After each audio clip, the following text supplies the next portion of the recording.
Hey, how's it going? I'm David from Wisdom Square, and today I took a little vacation to Pittsburgh. So, what did I do in Pittsburgh? Well, one thing I found out was there's a farmer's market going on around here. So, of course, I had to stop by and check it out.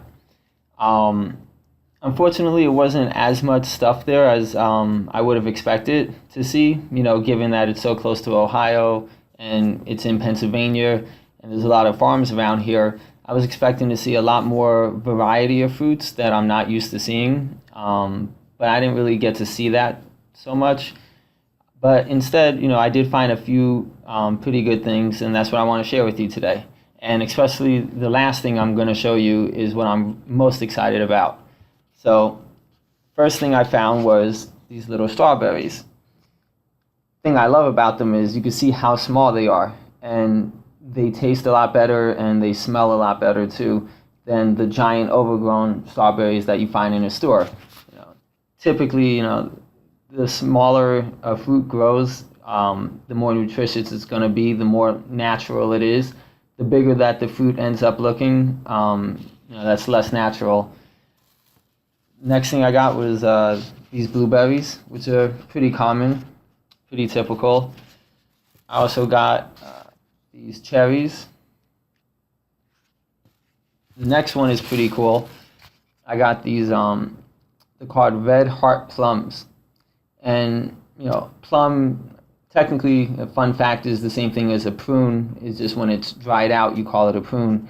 But there's a ton of different varieties of plums.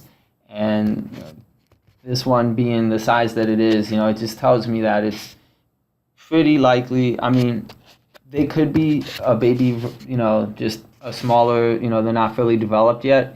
But to me, this looks like it's an actual separate variety than you would find more typically in a grocery store. So, to me, that kind of lets me know that it's probably going to be a little bit more nutritious. And I also picked up grape cherries.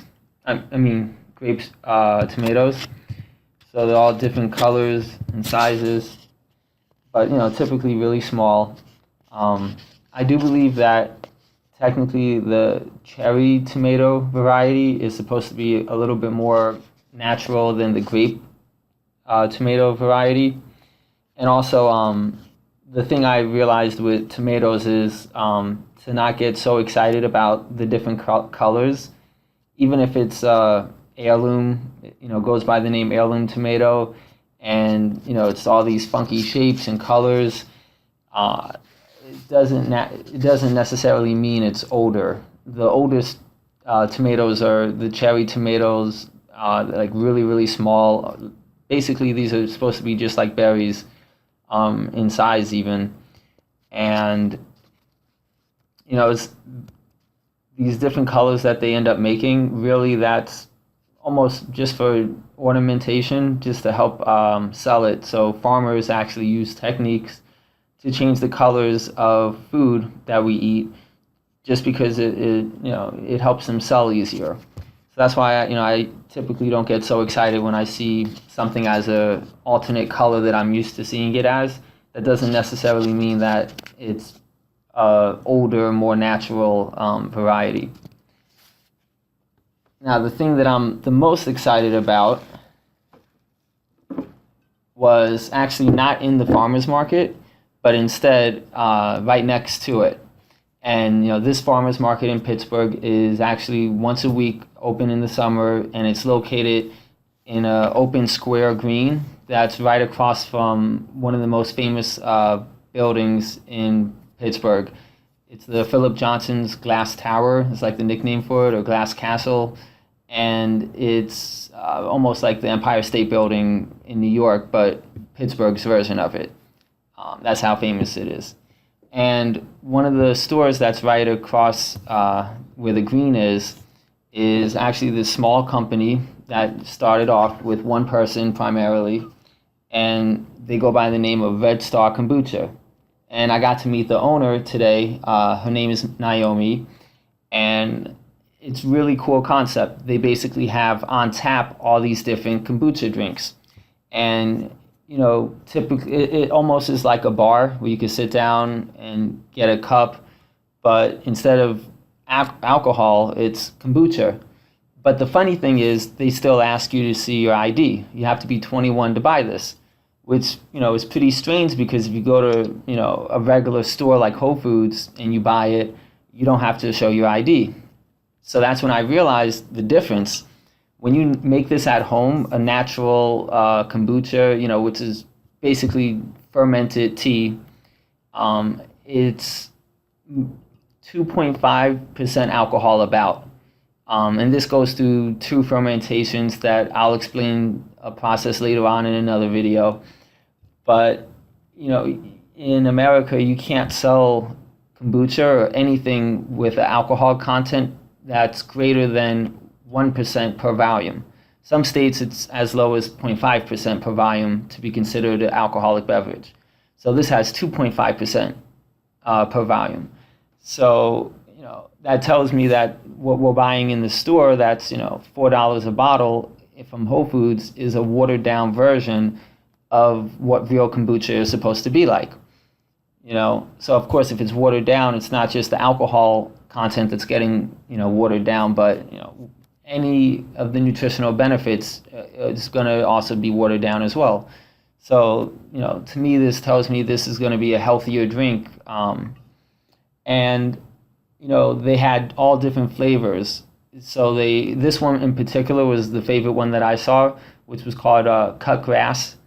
And it gets its flavor from damiana, which is one of the herbs that I use in my capsules and that I talk about a lot. It's very good for balancing hormones, especially good for women, and calming down your whole system. So damiana, red clover, which is a great cleansing herb, very typical herb or weed that you find growing in grass all the time. And the third one was mint. Mint is not one, is hybrid, so I'm not so excited about that one. But the other 2 are herbs that I use myself. And the fact that it's fermented, it just adds on to the benefit of it. Anything that gets fermented just becomes that much more stronger, powerful, healthier for our bodies. Everyone likes to talk about drinking lemon water for weight loss, right? Very common, typical thing. If you put lemon in water and you just let it sit for a couple of months and you come back to it, it begins to turn into a vinegar. And the reason it does that is because, on the skin of that lemon is going to be some bacteria, especially if you grow it yourself and you harvest it and you're taking it directly from the soil, from outside. The bacteria is in the ground, it's outside, and then you go to ferment it, let it sit in water. If you buy something from a grocery store, though, it's a bit different, because if it's conventional and they spray pesticides on it, then you're going to want to wash it heavily, and a lot of that pesticides is going to kill the bacteria that's growing on it that's beneficial to us.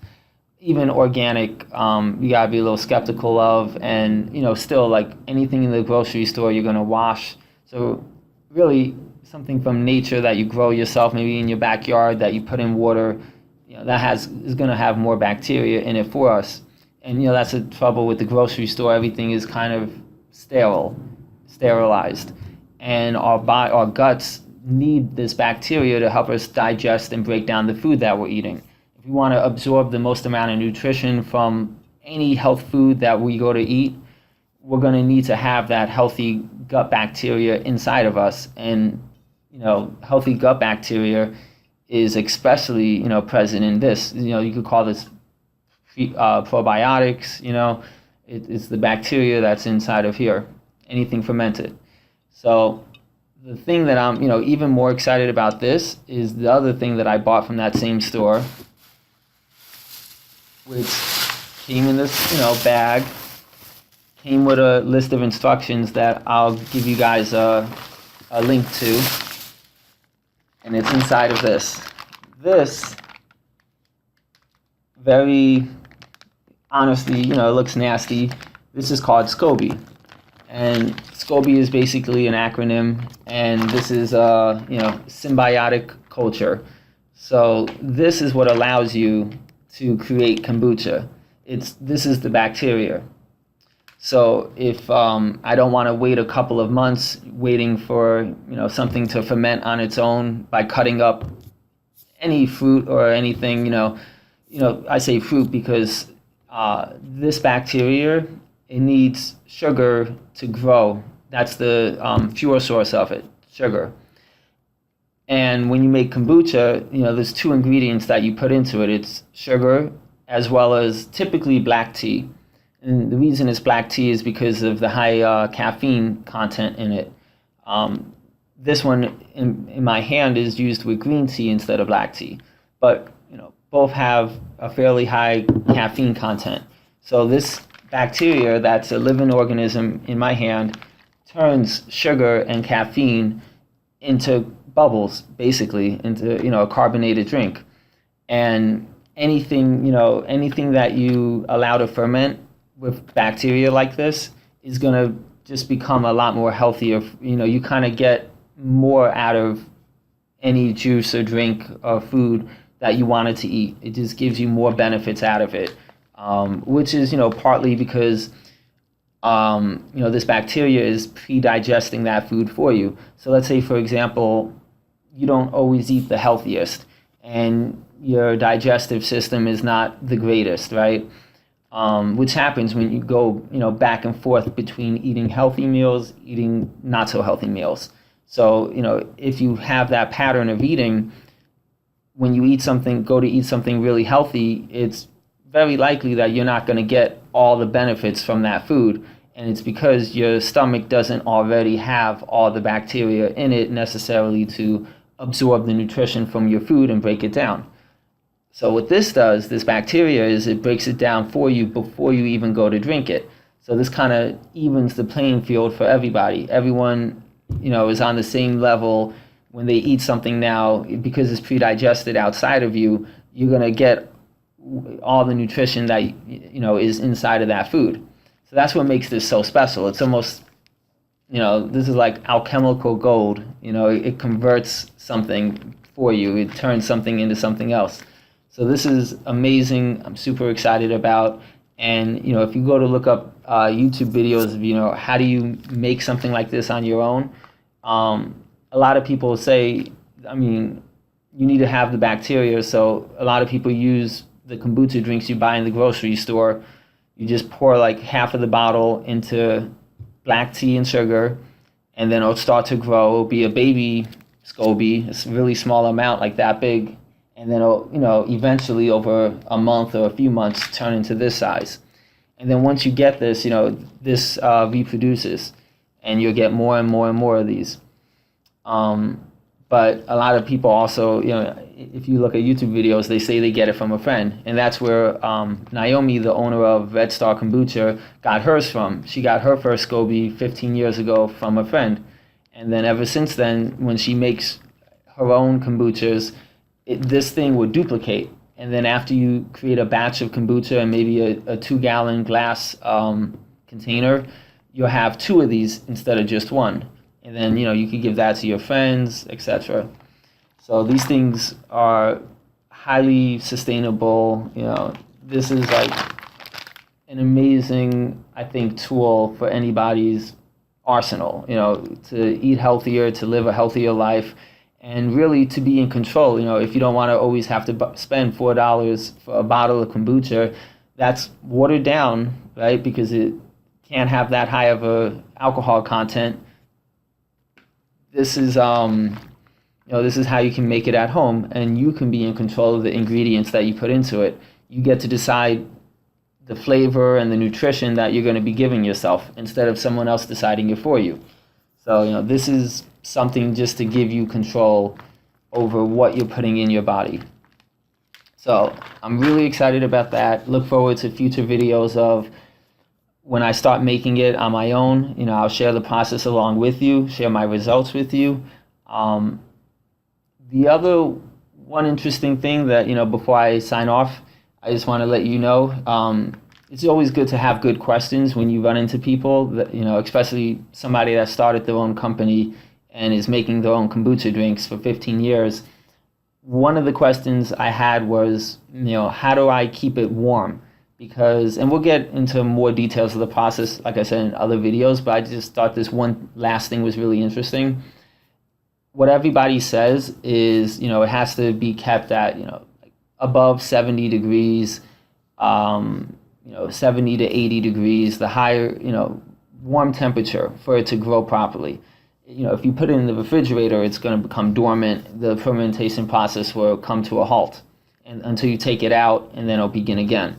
So I had the question of, should I put a heating pad, or has she ever used a heating pad or something to keep it warm? And her response was, no, she never did, but she used Christmas lights. And the heat radiating off of those Christmas lights warmed it up. The thing that's interesting about that is what everyone says about this is you're not supposed to expose it to light. You're supposed to keep it in a dark pantry away from the light, or the light kills the bacteria. She said from her experience that has never been the case. The light has no effect on the bacteria whatsoever after 15 years of doing this. So, of course, I'm going to listen to somebody that has experience doing it versus, just what I hear over the internet. Even if a lot of people are saying it, a lot of the stuff you find in the internet are, it's parroted. People say what the other person said, like a parrot, and it gets repeated, and a lie becomes a truth just because everyone's saying it. And I always thought it was kind of funny, how does light kill it? I can understand the temperature change, but, why is light so, why are these things so sensitive to something like light? And, this made me think about minerals and, even cooking food, because minerals are not sensitive to light or temperature. They, you could cook food to to charcoal, there's still going to be minerals in it. What dies off are the enzymes and, the vitamins, all the other like hormones and chemicals and all the other stuff that's in it. But like the foundation, and this is what, my foundation for understanding, what's the best thing we need for our bodies, it's minerals, because that's the, true building blocks. It's the elements on the periodic table, minerals, they don't die, they're always around. You could burn it and you'll still have minerals left behind. And you just concentrated those minerals. That's all you did. You evaporated the water and you're left behind with that. And I just thought it was super interesting that even this living organism, bacteria, it's sensitive to temperature, but it is not sensitive to light, even though everybody says that it is, and you have to keep it in a dark environment.